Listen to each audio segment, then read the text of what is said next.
تر څو پورې چې موږ او تاسې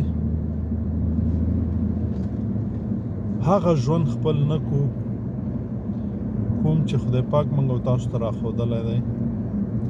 بریا مو په دې دنیا او د مرګ نه وروسته ډېره سخته ده. خدای پاک موږ او تاسو ته دا ټول کائنات راکړي دي او په دې کې چې څه ګورئ، څه چې پکې دي انسانانو ته یې ورکړي دي او بیا انسانانو ته د ژوند چل ښودلی دی چې داسې ژوند به کوئ. موږ او تاسې الحمدلله مسلمانان یو، کلمه مو ویلې لا اله الا الله محمد رسول الله. په دې خاطر باندې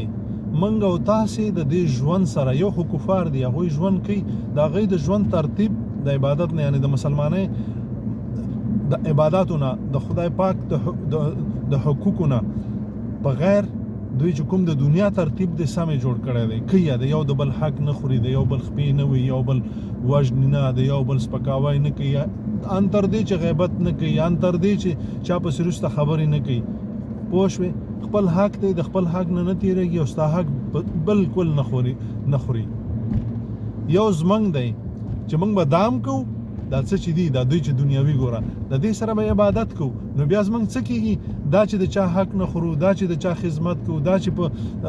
په نړۍ کې دا څومره ښه کارونه کوو، دا هم په عبادت کې شمارېږي. او منځونه او روژې او زکاتونه او تهجد او اشراق او اوابین او چاشتون او صلات حاجت او صلات تسبیح او سبحان الله وبحمده او سبحان الله العظیم او قرآن تلاوت او احادیث ویل او نصیحتونه کول او دا ټول شیونه چې دي دا ټول بیا عبادت کې شمارېږي. نو تر حاله موږ کامیابېدی نشو، بریا ته نشو رسېدی تر څو پورې چې موږ او تاسې دغه ژوند داسې کول تیر نه کو تر څو څنګه چې خدای پاک غواړي. یعنی خدای پاک موږ او تاسو ته چل راښودلی دی او هغه د رسول الله صلی الله علیه وسلم په لارې باندې تلل دي، په هغې طریقې باندې د ژوند شپې او ورځې تېرول دي، خدمت کول دي او داسې نور. نو که چېرته موږ او تاسې ښه ژوند غواړو، په نړۍ کې خوشحالي غواړو، بریا غواړو، د مرګ نه وروسته هم کامیابي، د خدای رضا غواړو او هغه څه چې خدای پاک ژمنې کړي هغه غواړو، نو بیا به په داسې ژوند تېرو لکه څنګه چې خدای پاک موږ ته ښودلی دی او رسول الله صلی الله علیه وسلم راغلی دی او صحابه کرامو سره موږ او تاسو ته د ژوند چل ښودلی دی چې دغسې ژوند که تېر کړې، په نړۍ کې به هم درز او غپ نه وي، یو بل به نه وژنئ، فسادونه به نه کوئ او د مرګ نه وروسته به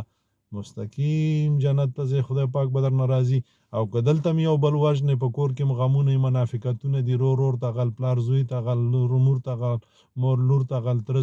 زوی ته غل، ګاونډي ته غل، عزیز ته ولس ته غل، نو دلته به هم درز و غپي لکه په پښتنو باندې چې خدای پاک راخي. قبیلې دي